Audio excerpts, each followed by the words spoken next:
My stepmother, 49F, is a wannabe party planner. She has taken it upon herself to plan and host every party and holiday my dad's family has thrown since she married him.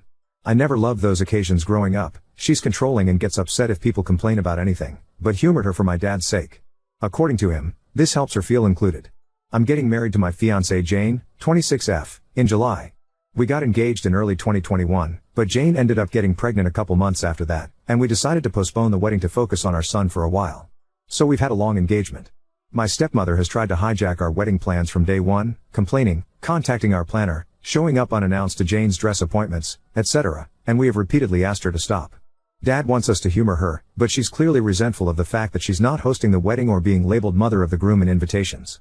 Besides our baby boy, we also have Luke, 4M, Jane's paternal half-brother. She got custody of him a few months into our relationship, after his parents died. I ended up moving in with them during the pandemic, and have been in Luke's life since he was a baby.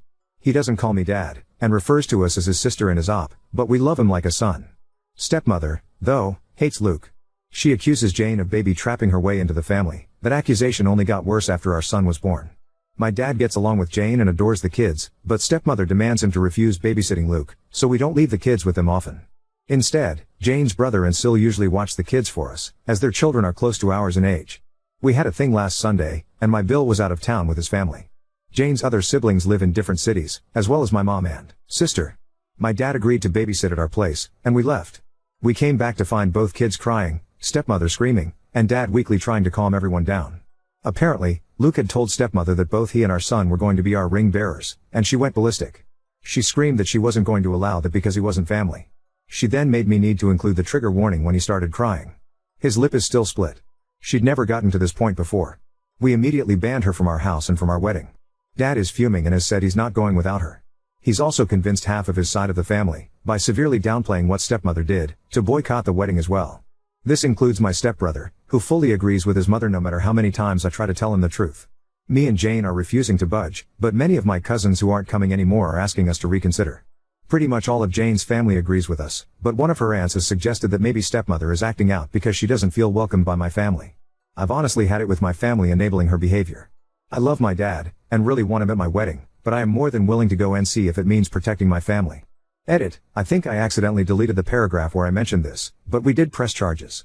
We took Luke to the pediatrician the next day and gathered every piece of evidence we had. Not only did we have pictures of Luke's face, but by some miraculous strike of luck, we also had nanny cam footage. Some commenters were right to assume that my SM hadn't been invited to our house, but my dad hasn't really gone anywhere without her in years, so we took precautions. We didn't expect her to actually do anything this awful, but we've never trusted her with the kids. The physical attack happened off camera, but there is some footage of her screaming and you crying before and after the event. She now has a child abuse charge on her rap sheet. We wouldn't let her get away with this. Edit 2, there is a lot of additional info I want to add. I'll try to respond to at least some of the comments. I did not expect the amount I've gotten so far, but all I'll add for now is that Luke is okay. The visit to the pediatrician happened the day after. He already had a counselor. Jane was pretty traumatized when her dad and stepmom died, and was worried it would rub off on him, and will continue treatment. We've been hugging and pampering him a little more than usual, too. He's still upset, but is already doing much better. Update 1. It's been a tough week, but it's always great to know that people care. I haven't been able to reply to every comment, but I will try to address some in this update. This might get a little long. I'll start off by saying that me and Jane are going NC with my dad and SM. We haven't really spoken to either of them since the incident, and I don't plan on being the one to reach out. Any communication between us is being handled by my younger sister. She's completely on our side, but will remain in low contact for the time being. I've decided to adopt Jane's way of dealing with people she cares about. Forgive what's apologized for, but never forget. Basically, if Dad or SM ever truly understand what they did wrong and sincerely apologize, we're willing to forgive them, even if begrudgingly so. But we will never ignore, or let them forget, what they did to our family. And for the time being, neither of them will be allowed near Luke, our baby, and any other kids we may have in the future, even if we do forgive them. As for the rest of my family, I read a lot of comments suggesting that I post pictures of Luke's face, as well as the nanny cam footage. I'm not very active on social media, but even if I was, I'm not comfortable exposing my injured preschooler like that, especially given that nothing on internet ever truly goes away. I also decided not to share the pictures with my family unless truly necessary. I should probably mention that while my family adores my dad, most of them aren't very fond of SM. She had 2 failed marriages prior to meeting my father, The first of which resulted in my stepbrother, and he cheated on his then girlfriend to be with her. My family loved that girlfriend, and disliked SM right away.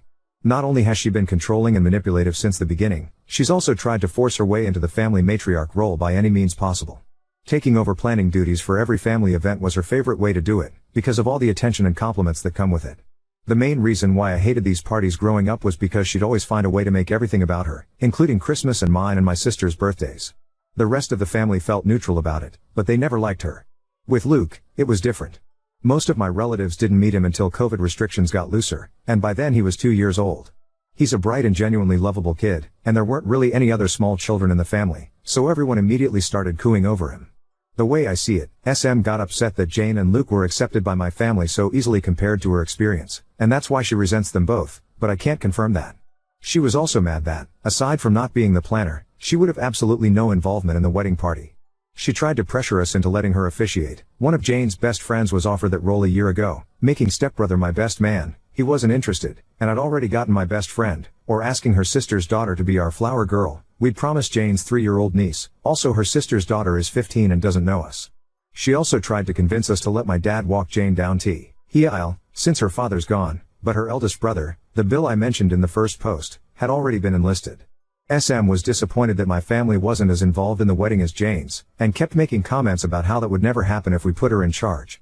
All of that being said, there is nothing that can excuse being that awful to a child, especially if it really is the petty jealousy that I suspect.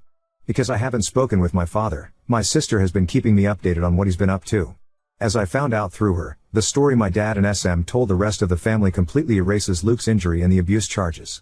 It insinuates that me and Jane banned them because we got annoyed with SM and decided to take it out on my dad as well. Because most people already disliked SM, explaining what actually happened that night wasn't hard, and most of the relatives that I actually wanted at the wedding have apologized and are berating my dad as well. The people that didn't believe us, as well as those saying we overreacted, have been told they are not welcome in our home anymore. Those are mostly people from my dad's generation, so I can't say I'm surprised. But the realization that they are so biased they're willing to protect a woman they hate, after she hurt a child, just to make my dad happy has reassured me that I don't need any of them in my life. Stepbrother is still in denial. He refuses to believe his mother could hurt a child, even with all the evidence we have. I have to admit I understand, I love my mom too, but that doesn't mean I'd excuse his obliviousness. So he's banned too. It sucks, because we were close growing up, but I don't regret it. Besides, Jane has 3 other siblings besides Luke, the older Bill, a twin brother and a younger sister, and I'm closer to them than I ever was to him. Speaking of Jane's family, they're all furious over what happened, and have been extremely supportive of us. Jane's mate, Ernal family basically adopted Luke after she got custody of him, and have called frequently to make sure he's okay. We did manage to save some money with everybody we uninvited, and have decided to use it to help Jane's cousin. She lives in a different country, and was previously unable to come to the wedding, so we're paying for her plane ticket. Luke has gotten much better, and is almost completely back to being the sunny child he's always been. The split lip was shallow.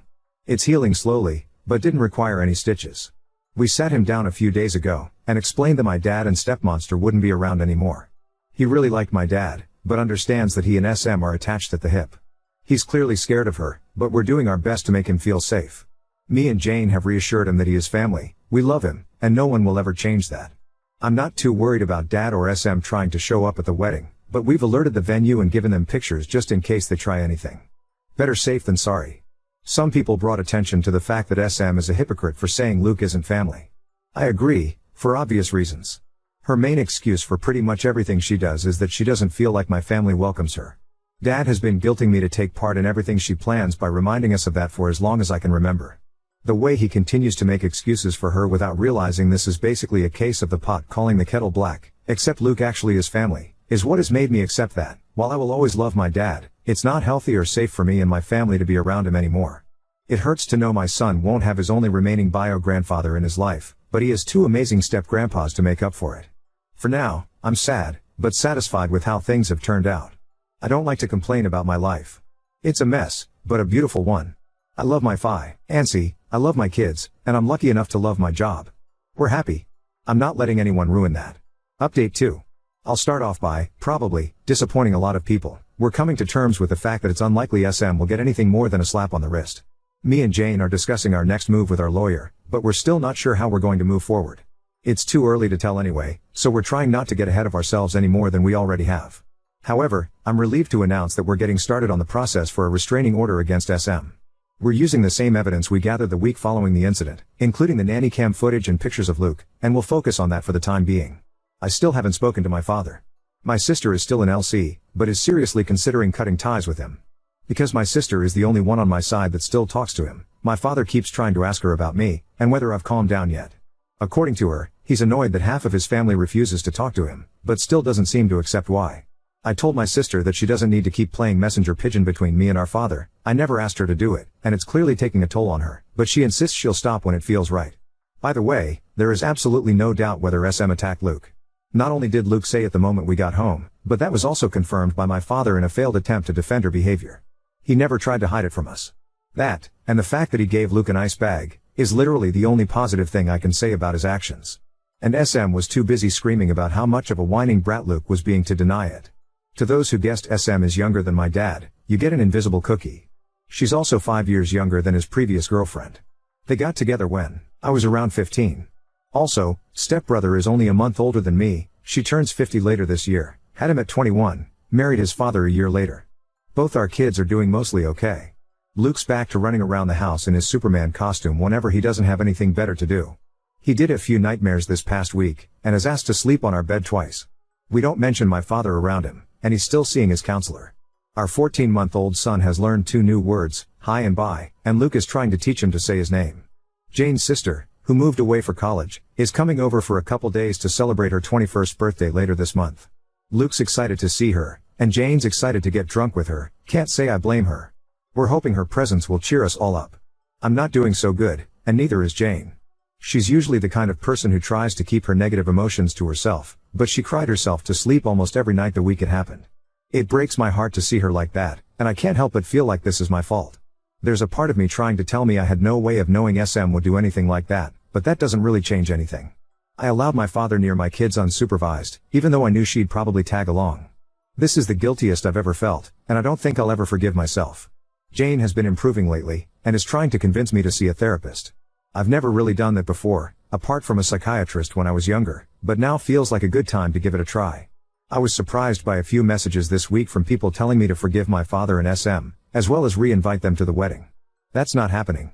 In fact, I'm not willing to ever forgive SM.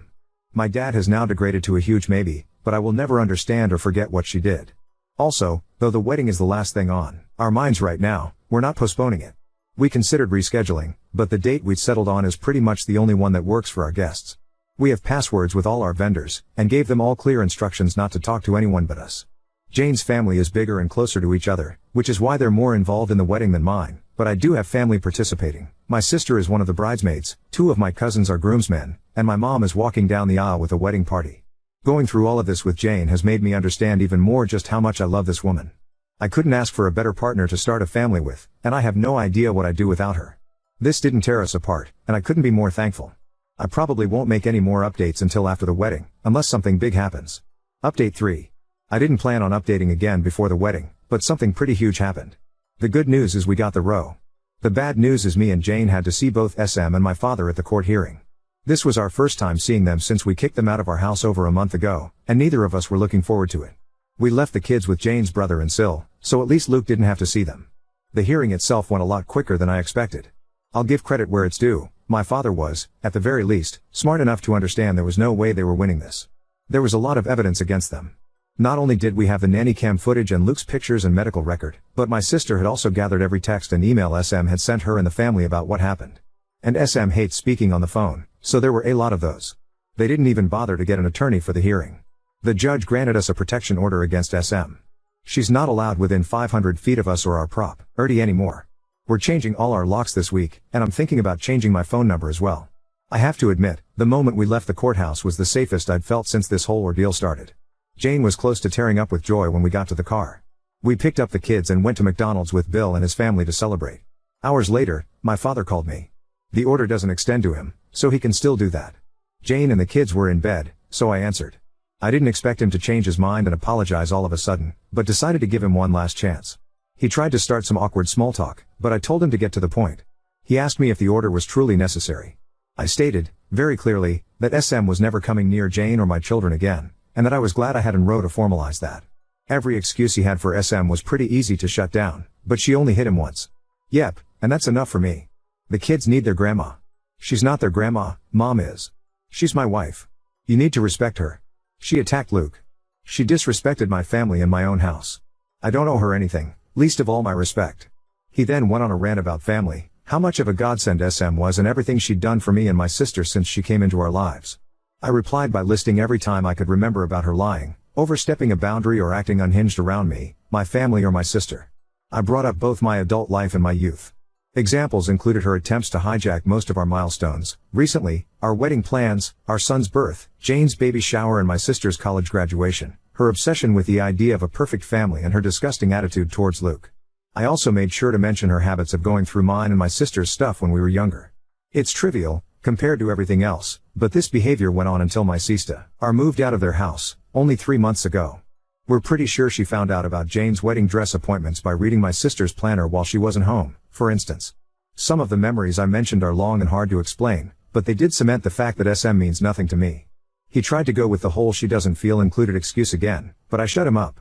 I said he'd had the opportunity to protect his grandchildren, but had chosen his monster of a wife instead, and that's enough for me to want nothing to do with him. I hung up without saying goodbye. My sister told me he called her afterwards, and she told him she was going NC with him as well. I think we're both starting to accept our father won't change. It sucks, but he's made his priorities clear, and his children and grandkids aren't among them. For now, that's it. Now that they're fresh in my mind, I'm thinking about sharing some of the stories I reminded my father of, but that's gonna take a while. Until then, as always, best wishes to all of you. Update 4. After being engaged for over 2 years, me and Jane finally got married last Saturday. We're still getting used to calling each other husband and wife, but we'll get there. Hopefully. The wedding was awesome. The kids had fun, our extended families finally met and we danced so much I could barely stand the next day. Luke took his ring bearer duties seriously, and held my son's hand as they walked down the aisle. Besides my aunt getting shit-faced and being let out on a wheelchair, which I already thought would happen anyway, everything went according to plan. It's been 4 months since we got the row against SM. Things have been mostly quiet, and I wouldn't have it any other way. Except completely quiet, but we can't always get what we want. I never really worried about SM showing up at the wedding, especially after the row. It's literally illegal for her to come close to us, and we made it very clear if she tried, we'd call the cops right away. My friends still warned me to take safety measures, most of which I did. SM didn't show up, of course, but I'm a strong believer that any money spent on security is well spent, so no regrets on that end. My stepbrother and I wished each other happy birthdays, and he also texted Jane on hers back in June. That's the only contact we've had during these months. He knows that the door is still open if he wants to apologize. My dad has given up on trying to reach me. We haven't spoken since April. He's still trying to talk to my sister, for some reason, but she's ignoring him. A few days after she went NC with him, they had a huge fight over the phone about SM's treatment of us over the years. Insults were thrown, sore subjects were brought up and, most importantly, my father took SM's side on almost everything. My sister called me crying afterwards. I wanted to call him and yell at him, but she told me not to. She's doing okay now. She hasn't blocked him, but doesn't take his calls or answer his texts. She's only gotten 3, a weak apology, one on my birthday back in May, and a long rant after neither of us wished him a happy Father's Day. After all, despite our differences, he's still our father. He's not wrong. I love my father, and I always will, but I can't be around him anymore. While I've closed that door, I'm not locking it just yet. He knows what he needs to do if he wants his family back. I don't think he'll do it, but if there's the slightest chance he might, I'll consider opening the door an inch or two. This is my wife's suggestion. I'm a lot less optimistic than she is, but maybe it's important to hold on to that hope. She hasn't forgiven him, though. Or SM. Jane has always been very protective of Luke, so it was no surprise that this disaster shook her. A part of me was scared she'd blame me, but she called me a dumbass when I told her that. I've been in therapy for a few months, and it's helped a lot more than I thought it would. I've realized SM's behavior around me growing up was a lot worse than I always thought, and it's great to finally be able to get my feelings off my chest. Right now, I'm more than happy. I just married the most amazing woman ever, and I have the family I always dreamed of. None of us are perfect, but I never thought life would be this great to me. I'll stick around. Reddit is a lot more than I expected, but I can sleep peacefully now, so it's safe to say this will be my last update on this. Thank you all for the kindness and advices you gave me these months. I could have never expected the support I got from you guys, and I can't begin to describe how helpful it was. Seriously, thank you all. Edit, 3 says later, okay, I updated too soon. I didn't want to write another post, so I'll just add this here. My stepbrother called me earlier today. Apparently, he and SM had a fight and he wants to meet up. I agreed as long as it was just the two of us. We're meeting up for coffee on Wednesday. I have no idea what to expect, but even if he does apologize, I need to know he understands how and why he let us down. Update 5. Hey guys. I've been away from Reddit for a few months, due to some stuff at work. But a lot of people have been messaging me about my stepbrother, so I want to give you a small update. I've been busy and tired these days, so I might gloss over some details. Feel free to ask me anything. I first met my stepbrother for coffee back in August. He'd had a fight with SM and the row was brought up. She'd lied to him about some details, accusing Luke of picking on my baby, bad-mouthing Jane, and more, but this time, he managed to force her to tell him the truth. My stepbrother started to reevaluate his relationship with his mother. After talking to his therapist and his friends about it, as well as the way she'd raised him, he finally accepted I wasn't exaggerating about what she did to Luke. He wanted to talk to me back in June, but didn't want to distract me and Jane from the wedding. Me and my stepbrother spent the last 4 months working on rebuilding our relationship. We've been meeting for coffee or lunch and discussing his mother and what she did to our lives and my kids. Jane started joining us in October, and the kids saw him again for the first time 2 weeks ago. Things were awkward between us for a while, but we're good now. He's also making amends with my sister. In early November, he completely cut contact with SM. Jane and the kids are doing amazing. Luke turned 5 in September, and our baby will be 2, holy crap, in early February. We're spending the holidays with Jane's family in Brazil, while my stepbrother stays with his girlfriend.